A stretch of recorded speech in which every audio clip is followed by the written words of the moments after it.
Assalamu alaikum dear students. Today we will start our exercise 4.3. इसमें हमें radical equations को solve करना होगा और इसमें हम मुख्तलिफ टाइप्स पढ़ेंगे रेडिकल इक्वेशंस को सॉल्व करने के लिए. फर्स्ट ऑफ ऑल हम टाइप 1 पढ़ेंगे जिसमें क्वेश्चन नंबर 1 और 2 शामिल है. इसमें हम क्या करते हैं, जो रेडिकल इक्वेशन के अंदर जो वैल्यू लिखी हुई होती है यानी कि रेडिकेंड, उसको आप सपोज कर लेंगे इक्वल टू किसी भी वेरिएबल के, जैसे मैंने टी के इक्वल सपोज कर लिया. ठीक है, तो अब ये मेरे पास क्वेश्चन नंबर 1 है. 3x square plus 2x minus under root of 3x square plus 2x minus 1 equal to 3.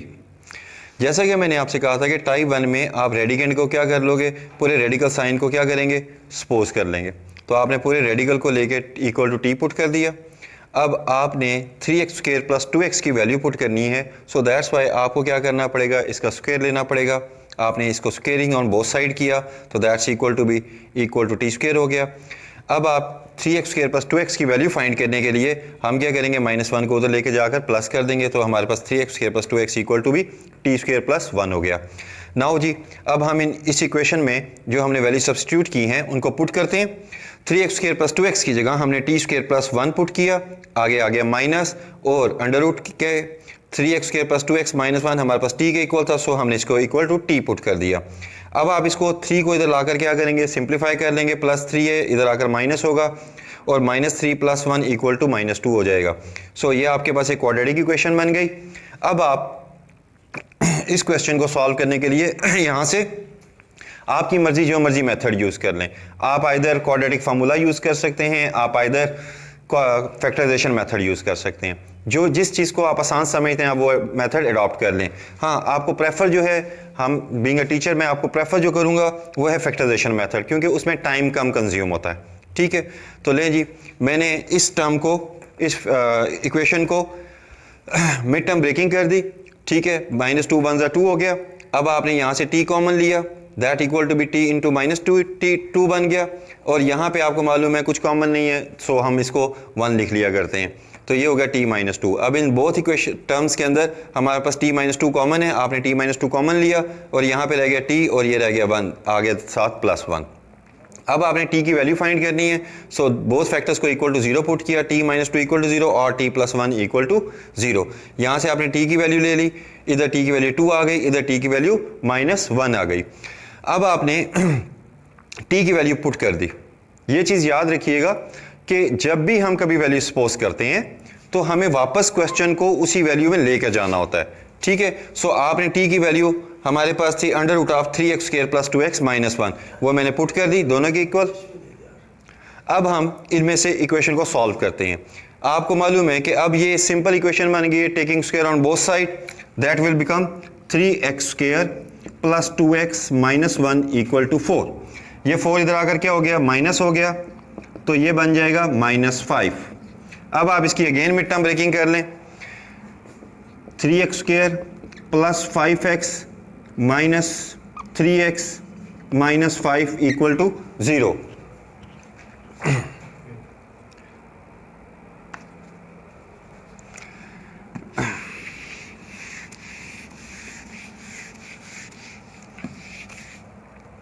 Now जी, यहाँ पे कॉमन क्या है, x. फर्स्ट 2 टर्म्स में आपने x कॉमन लिया, ये इक्वल टू हो गया 3x प्लस 5. नेक्स्ट टर्म में सिर्फ माइनस कॉमन है, सो -1 कॉमन ले लिया, 3x प्लस 5 इक्वल टू 0 हो गया. ये हो गया जी 3x प्लस 5 कॉमन. अब यहाँ पे आ गया x minus 1 equal to 0. Again आपने फैक्टर बन गए, x की वैल्यू फाइंड करने के लिए आप इनको इक्वल टू 0 पुट करेंगे. 3x प्लस 5 इक्वल टू 0 और x माइनस 1 इक्वल टू 0. यहाँ पे हो गया x इक्वल टू -5/3, +5 उधर जाकर -5 हुआ, 3 इधर मल्टीप्लाई हो रहा है, इधर आकर डिवाइड हो गया, और यहाँ पे x की वैल्यू आ गई 1. सिमिलरली बेटे आपने इस पार्ट को भी ऐसे ही सॉल्व करना है जैसे हमने इसको सॉल्व कर लिया. ठीक है, इधर भी आप taking square on both side कर लेंगे और उसके बाद सिंप्लीफाई कर दें फैक्टराइजेशन के थ्रू. Thank you. नाउ बेटा जी, हमारे पास x की 2 वैल्यूज आ गई थी. ठीक है, अब हमने क्या करना है कि चूंकि जब भी आपने सॉल्यूशन सेट बनाना होता है तो बेटा आप इक्वेशन के अंदर जो आपके रूट आते हैं उनको चेक करते हैं, और अगर आपके पास वो equation left hand equal to right hand satisfy हो जाए तो वो क्या बन जाती है, वो रूट जो होता है सोल्यूशन सेट का पार्ट बन जाता है। अगर आपकी left hand side is not equal to be right hand side हो, देन वो रूट जो होता है वो एक्सट्रेनियस रूट कहलाता है। तो अभी हम यहाँ पे x इक्वल टू 1 लेते हैं। आपके पास गिवन इक्वेशन ये थी, मैंने इसमें से x की वैल्यू 1 पुट करना शुरू की और लेफ्ट हैंड साइड ले ली। लेफ्ट हैंड साइड पे मैंने x की जगह पे जहाँ पे आया x को 1 के इक्वल सब्स्टिट्यूट कर दिया। ठीक है, अब आप देखिए ये 1 का स्क्वायर 1 ही होता है, सो 3 1 3 हो गया, ये 2 1 2 हो गया। इसको आपने सिंप्लीफाई किया, that should equal to be 4। अब आपने 3 और 2 कितना होता है 5, 4 किसका स्क्वायर है 2 का, so that equal to be 2, 5 minus 2 equal to 3, so that left hand side equal to क्या हो गई हमारी, राइट हैंड साइड आ गई। सो इसका मतलब हो गया x जो है की वैल्यू जो 1 है वो सोल्यूशन सेट का पार्ट बन गई। अब सिमिलरली आप -5/3 को भी पुट करेंगे, ठीक है, और -5/3 भी आपकी left hand side equal to right hand side ही का आंसर देगा। सो ये बोथ आंसर्स जो हैं ये आपके सोल्यूशन सेट का पार्ट हैं। बाकी दो आंसर जो हमने इक्वेशन छोड़ी है, मैंने आपको छोड़ी है, आपने उसमें खुद सॉल्व करना है और उनको चेक भी करना है। ठीक है, आपने इस क्वेश्चन को सॉल्व करने के लिए, ठीक है, याद रखिएगा अक्सर बच्चे इसमें मिस्टेक करते हैं, एक्स की वैल्यूज यानी कि रूट्स निकाल के छोड़ देते हैं, चेक नहीं करते, तो आपके नंबर डिडक्ट हो जाते हैं। आपने इसमें चेक मस्ट करना है। हाँ, इसमें यह जरूरी नहीं है कि आपने ये चेकिंग शो करनी है, आप डायरेक्ट कैलकुलेटर पे भी वैल्यू पुट कर सकते हैं। ठीक है, चेक शो करना मस्ट नहीं है, ठीक है, लेकिन चेक वेरिफिकेशन मस्ट है। ठीक है, ओके जी।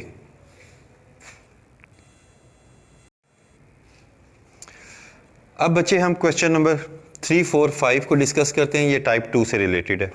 टाइप 2 में आपको जो क्वेश्चन फेस करना पड़ते हैं उसमें 3 terms as a radical sign के तौर पे मौजूद होती हैं और इनके अंदर जो रेडिकेंड होता है वो लीनियर फैक्टर होता है। ठीक है, लीनियर इक्वेशन अगर आप गौर करें, एक्स की वैल्यू, एक्स की जो पावर है वो 1 है। इसको सॉल्व करने के लिए आपने बड़ा सिंपल सा एक मेथड यूज़ करना है कि जब कभी आप इस तरह की टर्म्स देखें, ठीक है, तो आपने उसका स्क्वेयरिंग ऑन बोथ साइड कर देना।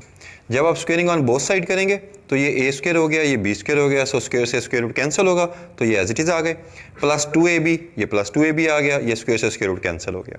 जब हमारे पास ये वाली फॉर्म बन जाएगी, आप देखें कि हमें 2ab की शक्ल में क्या मिला, रेडिकल साइन मिला, और हमारा पर्पस क्या है, रेडिकल साइन को रिमूव करना। ठीक है, ताकि हम x की वैल्यू फाइंड कर सकें। तो आप क्या करेंगे कि इन दो वैल्यूज़ को ऐड करके इक्वेशन के राइट हैंड साइड पे ले जाएंगे, ताकि रेडिकल साइन लेफ्ट साइड पे या राइट साइड पे, जिस मर्जी साइड, चाहे आप रेडिकल साइन को उधर ले जाएं, इससे फ़र्क नहीं पड़ता। मेन सिर्फ कहने का मकसद क्या है कि आपने रेडिकल साइन को स्पेयर करना है एक साइड के ऊपर। जैसा कि मैंने अपने लेफ्ट हैंड साइड पे इसको स्पेयर कर दिया और बाकी टर्म्स को उधर ले गया। ठीक है, ये x और x इधर आकर ऐड होके 2x होंगे, तो उधर जाकर क्या हो गया, माइनस हो गए। ये 7 और 2 9 हुए, उधर जाकर क्या हो गया, -9 हो गया। अब इनको मैंने सिंप्लीफाई किया, हमारे पास ये फॉर्म आ गई। अब आप देखें यहाँ पे 4 क्या है, कॉमन है, ये 2 इधर क्या है, मल्टीपल है, तो ये इधर जाकर क्या हो जाएगा, डिवाइड हो जाएगा।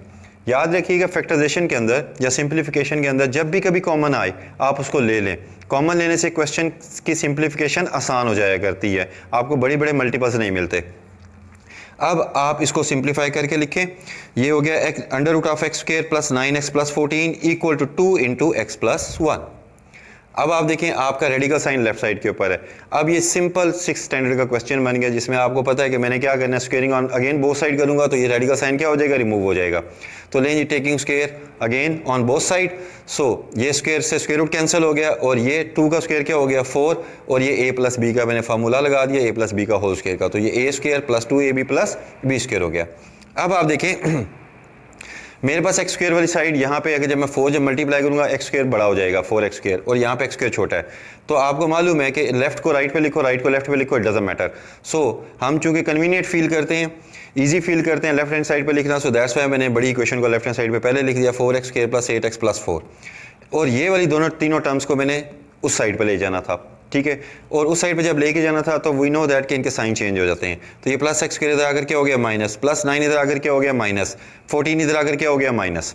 अब इनको आपने सिंप्लीफाई किया, 4x स्क्वायर में से -1, 3x square plus 8x minus 9x minus x and plus 4 minus 14 equal to be -10।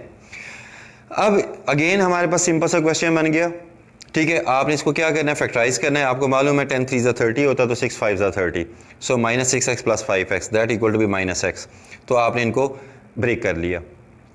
अब इन दो टर्म्स में क्या कॉमन है, 3x, तो x -2 अंदर आ गया। यहाँ पे क्या कॉमन है, इन दो टर्म्स में 5, तो 5 कॉमन लिया तो ये x माइनस 2 आ गया। अब ये 4 टर्म से क्वेश्चन 2 टर्म्स में कन्वर्ट हो गया। अब ये इन 2 टर्म्स में क्या कॉमन है, x माइनस 2। आपने x माइनस 2 कॉमन लिया तो यहाँ पे आ गया 3x प्लस 5 इक्वल टू भी 0। अब इन दोनों फैक्टर्स को आपने इक्वल टू 0 पुट किया, x minus 2 equal to 0 and this factor equal to 0। यहाँ से x की वैल्यू क्या आ गई 2 और यहाँ से x की वैल्यू क्या आ गई -5/3। अब अगेन जी, जैसा कि मैंने पिछले बार भी आपको कहा था कि हमें इन रेडिकल इक्वेशंस के अंदर सॉल्यूशन सेट बनाने के लिए चेकिंग मस्ट है। तो अगेन हम फिर क्या करेंगे जी, इधर आप चेक करेंगे, ठीक है।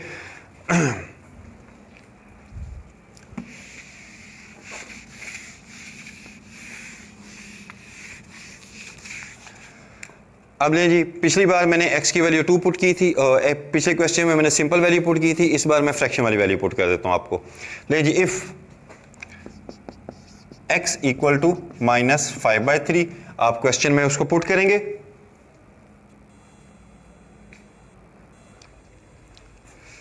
नाउ जी, हम x की वैल्यू पुट कर रहे हैं। इस बार मैंने x इक्वल टू -5/3 लिया, ये मेरे पास इक्वेशन गिवन है। लेफ्ट हैंड साइड आपने ली, ठीक है। लेफ्ट हैंड साइड में x की वैल्यू पुट की -5/3 plus 7 -5/3 plus 2। Right hand side भी आप बेसिक साथ ले सकते हैं, ठीक है। वो मैंने राइट हैंड साइड ली, इसमें फिर x की वैल्यू -5/3 ही है, पुट की 6 × -5/3 प्लस 13। इसको आपने सिंप्लीफाई किया एलसीएम के through, that's equal to be 16/3, that's equal to be 1/3। 16 आपको मालूम है स्क्वायर ऑफ 4 का, so that equal to be 4/√3 and that equal to plus 1/√3। दोनों का बेस डिनोमिनेटर सेम है, सो ऐड हो गया 5/√3 आ गया। अब राइट हैंड साइड पे आए जी, ये 6 - 5 6 - 30 और 3 13 39 हो गया, तो ये रह गया 9/3। 3 से 3 कैंसिल, √3। तो आप देखें लेफ्ट हैंड साइड पे आंसर आ रहा है 5/√3 और राइट हैंड साइड पे आ रहा है √3, so both are not equal, so left hand side is not equal to be right hand side. तो इसका मतलब क्या हुआ कि इस बार x की जो वैल्यू -5/3 है, ठीक है, ये आप क्या लिखेंगे, ये सॉल्यूशन सेट का पार्ट नहीं है, ठीक है। तो इसको हम क्या कहते हैं, एक्सट्रेनियस रूट कहते हैं। So x -5/3 is a extraneous root, ठीक है। सिमिलरली आप x की वैल्यू 2 भी गिवन क्वेश्चन में पुट करेंगे और लेफ्ट हैंड साइड लें, अलग से राइट हैंड साइड लें, ठीक है।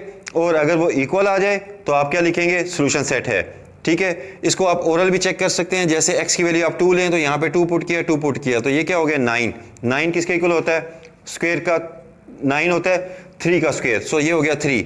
यहाँ पे आप 2 पुट करेंगे 4 हो जाएगा, तो ये 2 का स्क्वायर होता है, तो 3 + 2 इक्वल टू क्या हो गया 5। तो लेफ्ट हैंड साइड पे आपका 5 आंसर आ जाएगा।